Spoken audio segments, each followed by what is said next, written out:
Hello friends, welcome back to our channel Pangal technology. और friends, आज की इस वीडियो में हम बात करेंगे ईपीएफओ के इम्पोर्टेंट अपडेट के बारे में।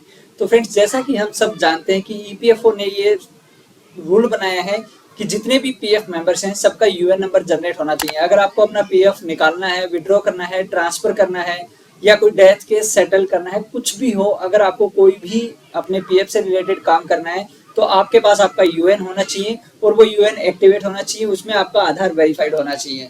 लेकिन हमारे पास काफी केसेस अभी भी होते हैं जिस केस में हमारे पास या तो आधार नंबर नहीं रहता है या फिर यूएन नंबर हमारे पास नहीं रहता है। उस केस में ईपीएफओ हमें इंस्ट्रक्ट करता है कि अगर आपके पास यूएन जनरेटेड नहीं है, क्योंकि पुराने केसेस में जहां पर पुराना पीएफ नंबर है आपका कोई और वहां पे आपकी कंपनी ने उस टाइम पे यूएन जनरेट नहीं किया और अब आपने वो कंपनी छोड़ दी, किसी और कंपनी में आप काम कर रहे हैं, तो आपको पता होगा कि एज पर EPFO rule joint declaration form भर के आपको ईपीएफओ में सबमिट करवाना है, अपनी डिटेल अपडेट करवानी है, अपना यूएन नंबर जनरेट करना है रिक्वेस्ट लेटर देके कंपनी के through.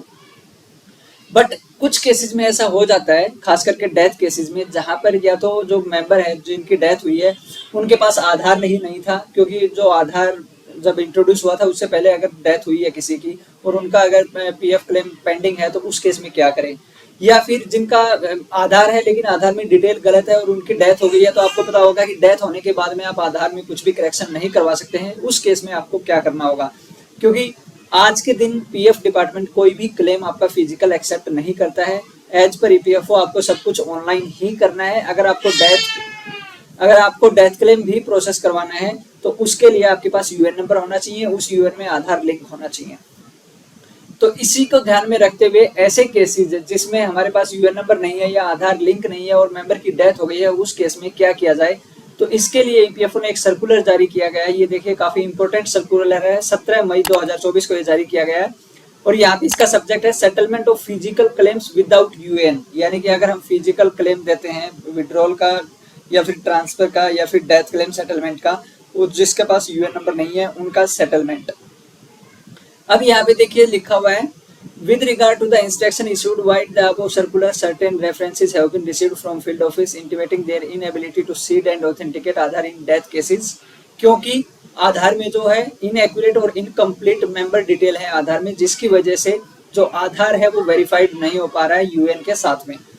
In view of the above difficulties being faced the field office and given the fact that Aadhaar details cannot be corrected updated after the death of the member, क्योंकि अगर member की death हो जाती है तो आपको पता होगा आधार में डिटेल अपडेट करने के लिए बायोमेट्रिक या फिर आपका जो ओटीपी बायोमेट्रिक मैंडेटरी रहता है। आपको अगर कोई भी बेसिक डिटेल अपडेट करनी है, अपना नाम, अपना डेट ऑफ बर्थ, अपना जेंडर, तो इन केस अगर वहां पे डिटेल अपडेटेड नहीं है तो वो बाद में अपडेट नहीं कर सकते हैं जब मेंबर की डेथ हो जाती है।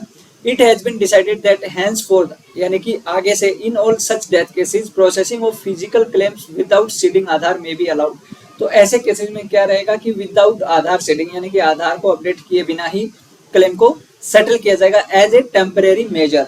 लेकिन यहाँ सिर्फ उसी केस में किया जाएगा जहां पर आधार में डिटेल अपडेट करना पॉसिबल नहीं है, अगर मेंबर की डेथ हो गई है।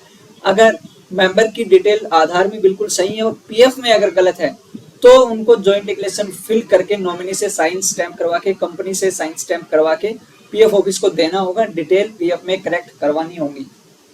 तो यहाँ पे मेन पॉइंट जो हमें ध्यान देना है कि अगर डिटेल्स आधार में गलत हैं तो ही यहाँ पे यूएन के बिना और मतलब कि फिजिकल क्लेम एक्सेप्ट होगा। अदरवाइज अगर उनकी डिटेल पीएफ में गलत है तो नॉमिनी वहां पे ज्वाइंट डिक्लेरेशन फॉर्म भरेगा। ये देखिए, एज पर जो जेडी एसओपी वर्जन 2 था 26/3/2024, उसके अकॉर्डिंग ज्वाइंट डिक्लेरेशन फॉर्म भर के कंपनी से साइन स्टैंप करवा के डिटेल्स अपडेट करवानी है अपने यूएन में, और जब यूएन जनरेट हो जाएगा तभी आपका जो क्लेम है वो प्रोसेस होगा। तो यहाँ पे ये काफी अच्छा अपडेट किया है पीएफ डिपार्टमेंट ने, क्योंकि काफी केसेस में ऐसा है कि आधार में जो पीएफ मेंबर था उसकी डिटेल गलत थी, उसकी डेथ हो गई और उसका जो क्लेम है काफी टाइम से पेंडिंग है। उस केस में अब क्या किया जाए, तो उस केस में बिना आधार सीड किए आपका क्लेम जो है प्रोसेस हो जाएगा। जो नॉमिनी है, फैमिली है, उनको बेनिफिट दिया जाएगा।